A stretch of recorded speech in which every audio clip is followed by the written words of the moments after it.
Hi guys, and welcome back to another episode of the FIFA 22 Ultimate Team Road to Glory. We are back again with another episode. Obviously in the last episode we finished off the champs. We ended off 8-3 or something.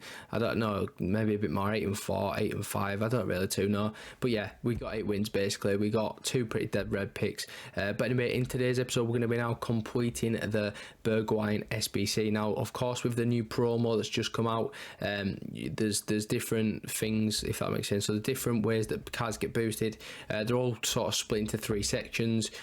So some cards that are, so basically depending on what boost they wear, depends on what boost they get or something. So like Bergwijn, I believe he gets a pace boost, and he'll go up to a 99 eventually, which happens in March, which is a bit strange, but you know, it is what it is. It's EA Sports, whatever, we don't care. We've come to accustom that they're genuinely terrible. But anyway, this is the team that we're going to use for it. You need to use, I believe, players with 82 pace or above, 82 pace or 82 pace or above, 80 dribbling or above, and 75 passing or above.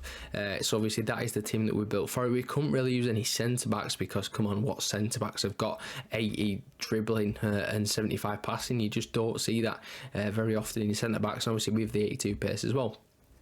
So the first game was pretty terrible. I don't know what happened there, but it kicked us out. So we'll move on into the next one. This guy's got himself the new Asensio SBC as well as the Bergwijn as well. Got the loan card, so he's obviously played quite a few games already with this card. So obviously we'll see what happens in this. So we're going to obviously play the game and just sort of see what happens. I believe this game actually ended off quite early, so we'll just sort of play through this.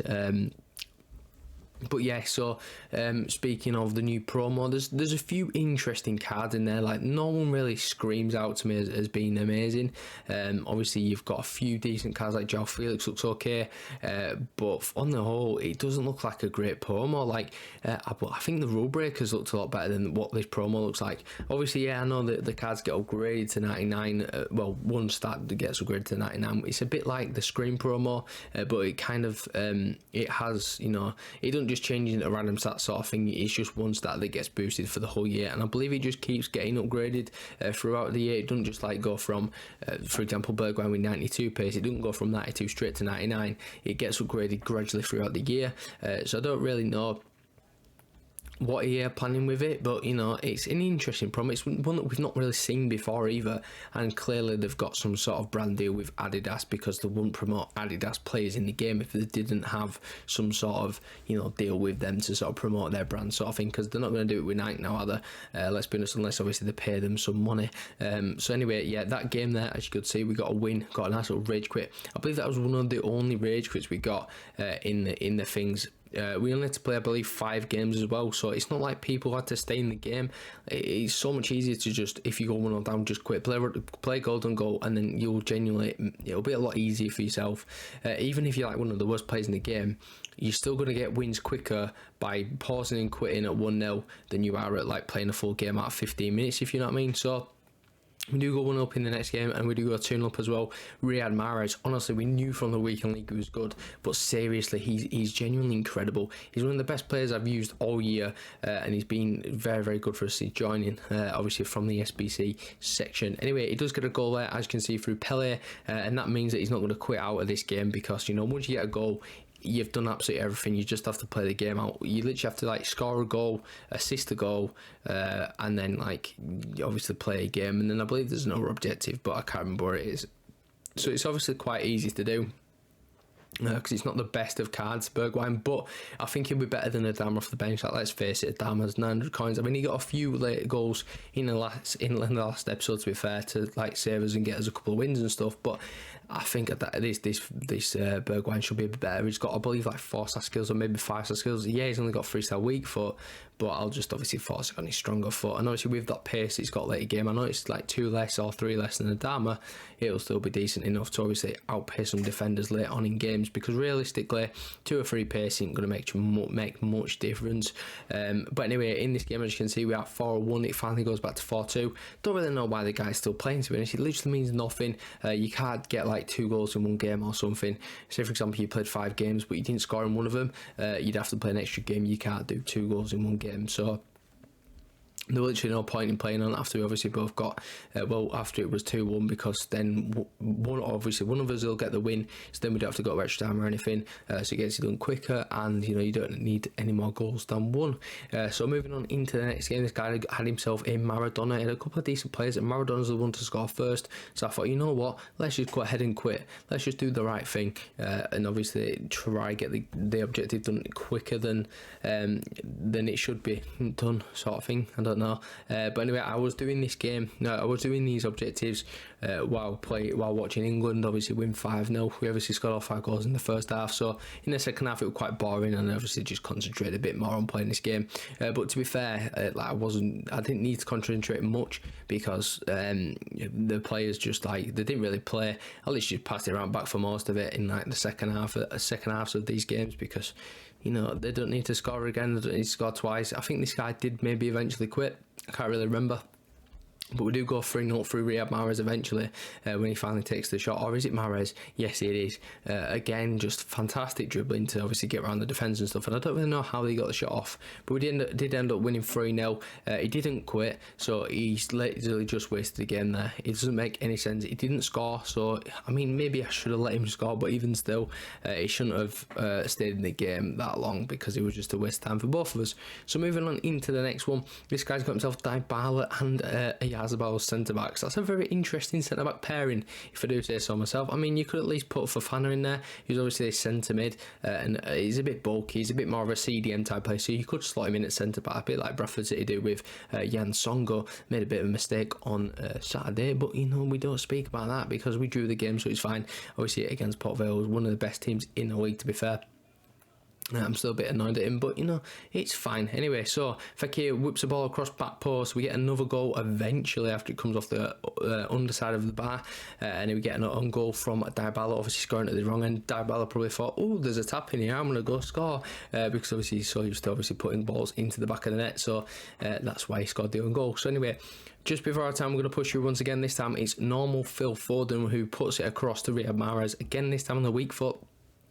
Gets himself the goal, and it puts us 3-0 up. And as you can see, I decided to just be a bit of a funny man and let him have a go there with Iago Aspas. I was just literally passing around the back and stuff for the most of these games, like I was saying, just because there was no point me scoring another goal. It was just a waste of time, so I literally just sat there just playing it with my back four, and then with my goalkeeper, he did finally tackle me, to be fair, and get the goal, and he's going to get another goal. This one actually will count for the assist as well, so I'll obviously help him, and then he did obviously run off celebrating because he was so happy that he got the assist.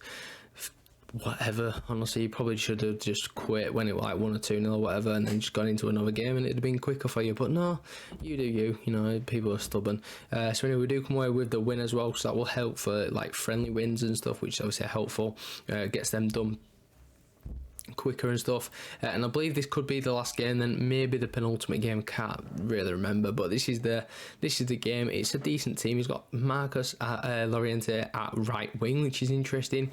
Some very nice players in there, to be fair. Wirtz as well, that's player of the month that not many people did. That Boateng's a decent-ish card, it's just one of them where you use him for objectives or friendlies or whatever, and have a decent bit of fun, and then obviously it's not going to be the best card for like sweating a game out to win, but anyway, we do go 1 up in this game. At this time it's Fekir, so that's a very nice start, and then 15 minutes on the clock, we're going to push her again. This time it's Fellaini into Riyad Mahrez, who's going to finally get the goal to put us in. This guy does quit, and this is the last game, because we got a quit in the last game, which I thought was quite nice. I'd rather had a quit in the last game than the second to last game, just because you've done it then. So yeah, we're finally going to get Bergwijn into the club, which is very, very nice. I was getting some okay packs back. They're always sort of the same though, but he has got 92 pace, 82 shooting, and 80 passing as well. What's his physical? His dribbling. Dribbling's 86. So it's not a bad card, and you'll be able to link him somewhere. I mean, if we're ever going to get him into a team, we can put him in the team right now, to be fair, instead of Marcus Rashford. But do we want to do that really? Not really, I don't think. I mean, we could try it for a couple of games, to be fair, and see how he is. But obviously the weak foot will probably kill him, and obviously Rashford's got 5-star skills, so he's a bit more better than the 4-star of Bergwijn. So yeah, Adidas numbers up. He's finally here, STEVEN Bergwijn, obviously the man from Tottenham. So hopefully he doesn't bottle any chances for me, like, you know, Tottenham battle trophies. But anyway, sorry about that, Tottenham fans. I don't think any Tottenham fan will be watching though, but you know.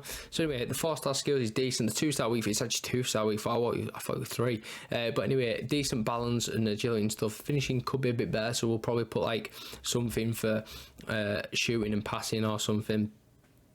I don't know, like a dead eye or something, just something to boost those stats. But anyway, let's go now and open these packs and then sort of round off the episode. So the first pack is absolutely terrible, but it's a gold pack, so you kind of expect that. We get Danilo, obviously former Man City player. They've obviously upgraded their fullbacks a lot more since he left. Obviously, João Cancelo has been absolutely incredible for them, getting an inform obviously for this week, well, last week, and then obviously a couple of they've got Mendy, I suppose, but obviously he's part of Prison FC now. They've got obviously Kyle Walker's not bad, but I'm missing one. Zinchenko's doing alright. I mean, I suppose they're not great strength in fullbacks, to be fair. They maybe need 1 or 2. Obviously, Walker's sort of getting a bit more shaky now as time goes on. Obviously, with him getting older and stuff, he's not the player that he once was. But anyway, the final pack is finally getting opened. Who is he going to be? Absolutely nothing. It's going to be, I believe, Marusic from Lazio. Yes, it is, because he's a right wing back this year, which is interesting. Obviously, got a centre back in from last year as well. But anyway, that's going to pretty much wrap up the episode. As you can see, Bergwijn's on the bench, which is quite good. But yeah, that's probably where he will stay. But anyway, I will catch you in the next video tomorrow. Peace.